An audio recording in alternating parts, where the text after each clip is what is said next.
네, 성도 여러분 안녕하십니까? 달고나 17주차입니다. 이번 주는 민수기 19장부터 27장까지 말씀을 성도님들과 함께 나누도록 하겠습니다. 오늘은 월요일 민수기 19장과 20장 말씀을 함께 살펴보도록 하겠습니다. 민수기 19장 말씀은 정결을 위한 제물을 만들어라, 그런 말씀을 우리에게 보여주고 있습니다. 왜 정결을 위한 제물이 필요했을까요? 거룩하신 하나님께 선택받은 자들로서 하나님 앞에 거룩하게 나아가기 위해서 이 거룩한 제물, 정결하게 하는 제물이 필요했다고 하는 겁니다. 특히 죽은 자들로 말미암아 부정하게 되는 것을 막기 위해서 하나님께서 이 정결하게 하는 제물을 만들라고 하셨는데요. 여러분 민수기 13장과 14장에 기록되어 있는 가데스 바네아 사건을 혹시 기억하고 계신가요? 하나님께서 12명의 정탐꾼들을 보내라고 하셨는데 10명의 정탐꾼들이 악평을 하게 되어서 이스라엘 모든 백성들이 가나안 땅에 들어갈 수 없게 될 것이라고 믿고 하나님을 불신하게 되면서 하나님의 진노하심을 받게 되죠.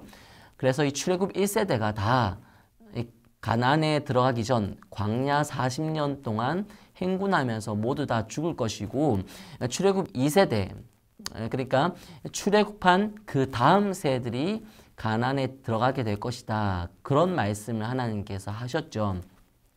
그 사건 이후로 수많은 사람들, 여호수아와 갈렙을 제외한 이 출애굽 1세대 사람들이 40년 광야 생활을 하면서 하나님의 말씀대로 다 죽음을 당하게 됩니다. 그러니까 40년 동안 광야 생활을 하면서 하루 평균 남자만 40명 넘는 사람들이 죽어간 거예요. 그래서 죽은 사람을 접촉하는 일들이 너무나 많이 일어나게 된 것이죠. 그래서 이 사람들의 부정을 씻기 위한 방법으로 이 정결을 위한 제물을 만들라 하나님께서 그렇게 말씀하신 것입니다. 자, 정결을 위한 제물은 어떻게 만들었을까요? 온전하고 흠이 없고 아직 멍에를 매지 아니한 붉은 암송아지가 필요했습니다. 여기서 온전하고 흠이 없어야 된다고 하는 것은 다치거나 상처, 흠이 없는 상태여야 한다는 것을 의미하고, 그리고 멍에를 매지 않았다고 하는 것은 다른 용도로 쓴 적이 없는 그런 깨끗한 상태에 있어야 한다고 하는 것을 의미합니다. 그리고 붉은 암송아지라고 하는 것은 피를 상징하는 붉은색의 의미를 담고 있죠. 그래서 온전하고 죄가 없으신 예수 그리스도, 그분을 의미한다고 볼 수 있습니다. 붉은 암송아지의 가죽과 고기를 피와 배설물과 함께 불사릅니다. 이 희생이라고 하는 대가를 치루어야 한다고 하는 것이죠. 그리고 정결을 시기 위한 도구로 백향목과 우슬초와 홍색실을 함께 불살라야 했습니다. 붉은 암송아지 자체가 거룩한 것이 아니죠. 그래서 정결을 시기 위한 도구로 백향목과 우슬초와 홍색실이 추가되었다고 하는 것. 이것은 오직 예수님만이 완전한 제물이 되시지 암송아지, 붉은 암송아지라고 해서 완전한 제물이 될 수 없다고 하는 것을 우리에게 보여주고 있는 것입니다. 자, 그리고 정결을 위한 제물, 이 정결을 위해 만든 제물은 어떻게 사용되어야 했을까요? 이 정결의식의 도구로 사용된 이 백향목과 우슬초와 홍색실과 함께 불사르고 그 재를 흐르는 물에 흐르는 물과 함께 그릇에 담은 다음에 부정해진 사람이나 부정해진 기구들에 발랐습니다. 그리고 뿌렸죠.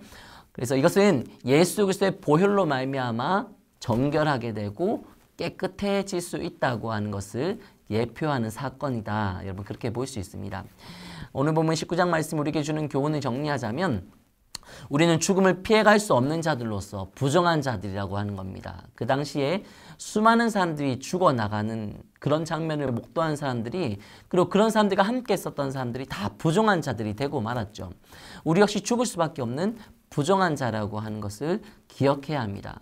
그러므로 우리가 죽을 수밖에 없게 된 것은 죄 때문인데, 이 죄에 대한 슬픔과 죄를 짓는 자신에 대해서 애통한 마음을 가지고 살아야 한다고 하는 것을 의미하고요. 자신을 드러내고 자신을 자랑하고자 하는 마음을 내려놓는 이 자기 분의 삶이 실천되어야 한다고 하는 것을 우리에게 교훈해 주고 있습니다. 또한 예수 그리스도의 보혈의 능력으로 우리가 깨끗해질 수 있다고 하는 것을 기억하면서 우리를 깨끗하게 하신, 정결하게 하신 그 예수 그리스도의 은혜에 늘 감사하며 살아야 할 것을 우리에게 교훈해 주고 있습니다. 20장 말씀입니다. 20장 말씀은 우리 불평을 이어가고 있는 이스라엘 자손들과 또 미리암과 아론의 죽음에 대해서 이야기를 해주고 있습니다. 이때가 언제였냐 하면 본문은 미리암의 죽음과 함께 22절부터는 아론의 죽음을 함께 언급하고 있는 것으로 보아서 출애굽 후 40년째 되는 해의 첫째 달이라고 볼 수 있습니다. 오늘 본문에 등장하는 이스라엘 자손들은 이제 출애굽 2세대를 의미하는 것이죠. 출애굽을 직접 경험한 1세대들, 그들의 자손들이다, 그렇게 볼 수 있습니다. 이들이 물이 없다고 하는 이유로 모세와 아론에게 몰려와서 불평을 하고 있는 것입니다. 3절에 보시면 형제들이 죽을 때 우리도 죽었더라면 그런 말을 하고 있습니다. 자신의 선조들, 그리고 자신과 함께 살고 있던 사람들이 광야 40년 생활 동안 수없이 죽어나가는 것들을 보게 되었는데 그들과 함께 자신들도 죽었더라면 이런 말을 하고 있는 거죠. 5절에 보시면 어찌하여 애굽에서 나오게 하여 이런 말을 하고 있습니다. 이 세대들은 지금 애굽에서의 고달픈 종살이를 한 번도 경험해보지 않은 출애굽 2세대들입니다. 이 출애굽 역사를, 하나님의 역사하심을 몸소 겪어보지 못한 세대라고 하는 것이죠. 근데 그럼에도 불구하고 이 부모 세대들과 더불어 수많은 사람들이 죽는 것을 목격하고 경험한 사람들입니다.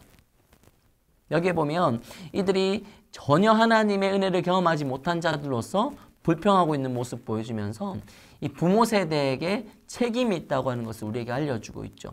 하나님께서 행하신 일에 대한 간증이 전수되어야 하고 또 하나님으로 말미암은 승리에 대한 확신을 이들에게 심겨 주었어야 했는데 그러지 못하고 생을 다 했다 보니 이들이 하나님을 경험하지 못한 것으로 인해 하나님의 능력을 체험하지 못한 것으로 인해 불평하고 원망하는 모습을 보여주고 있는 것입니다.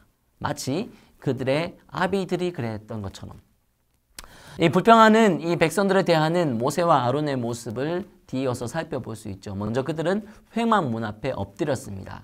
이 문제를 자신들 스스로 해명하려고 하지 않고 해결하려고 하지 않고 하나님의 말씀을 듣겠다고 하는 의지를 그들이 지금 보여주고 있는 것입니다. 그런 의미에서 회막 문 앞에 엎드린 것입니다. 하나님은 그들에게 반석을 향해 명령하여 물을 내게 하라, 그렇게 명령하시죠.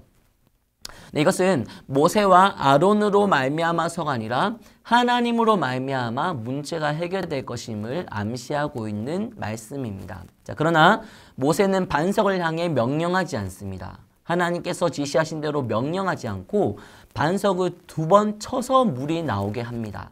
10절에 보시면 이렇게 말을 하죠.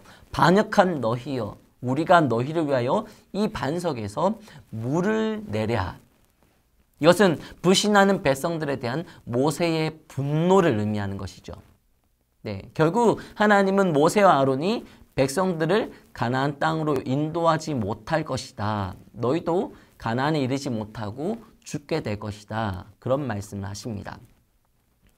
자, 그럼에도 불구하고 모세가 친 반석, 모세는 하나님의 명령을 어기고 반석을 향해 명령하지 않고 반석을 쳐서 물을 내려고 했음에도 불구하고 물이 솟아나오게 하셨습니다. 하나님의 은혜죠.